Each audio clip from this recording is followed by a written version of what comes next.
Peace, Hotep, Alafia. This is your brother Kepra Patah signing on.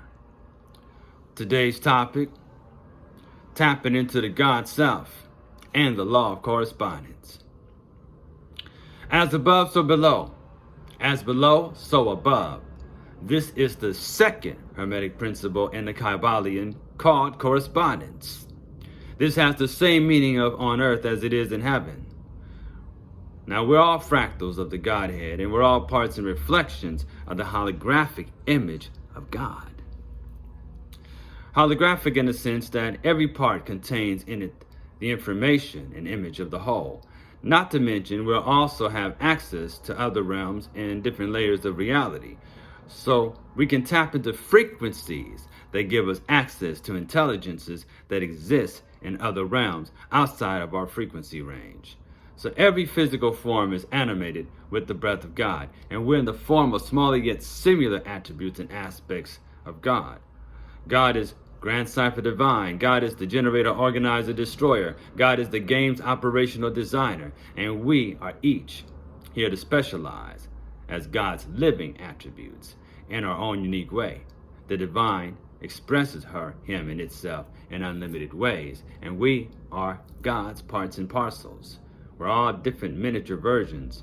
We are what you call the microcosm, and the supreme being would be the macrocosm. So we're the same as God in qualities, but different in quantity. So never forget to remind yourself when you're looking in that mirror, always say, I am one of God's limitless attributes and expressions. Whenever you see another person, you're looking at another reflection of God's living image. Our creativity comes about when we tap into the indwelling spirit. It is through the indwelling spirit that we're all connected. This means that we all have access to God and limited knowledge. That is limitless knowledge, wisdom, and understanding. So when you appeal to the indwelling God within yourself and recognize the indwelling God within others, one way to awaken this power is to not only acknowledge it, but to tap into it. I love sound vibrations. I love utilizing Bija mantras. And here's one Bija mantra that has similar energies to Shango and Haru. It will activate these energies within your being. This will not only raise your self-esteem, but activate the fire that will motivate you to rise above the occasion. Okay? So this will give you a type of enthusiasm and a motivation. When people around you, they're going to feel it.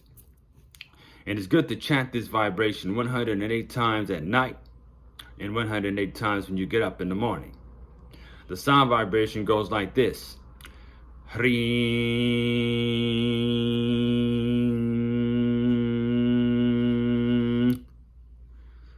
hreem,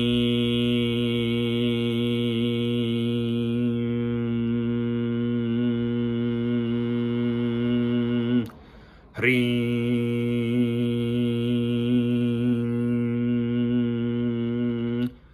I suggest you get yourself something to work with as far as keeping track of the number of times you chant this particular Bija mantra.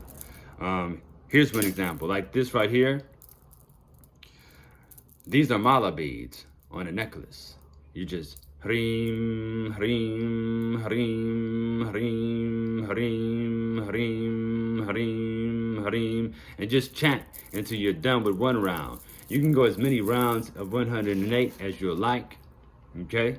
But what you want to do is you want to build up that fire, and you want to tap into that God self, and it will also take you into other levels of reality. Later on, I'm going to show you how to incorporate this with breath work and breath meditation. But until then, I hope you sisters and brothers have a beautiful and productive day. By the way, if any of you are interested in a consultation of who your Orishas are, your spirit guides, and what your destiny is, go ahead and hit me up, 206-960-7999. And there we can establish a day when we can give you a reading, or I can give you a reading, and we can see what your path in life is, or how you can align with your destiny. Until then, peace and blessings. Odabo.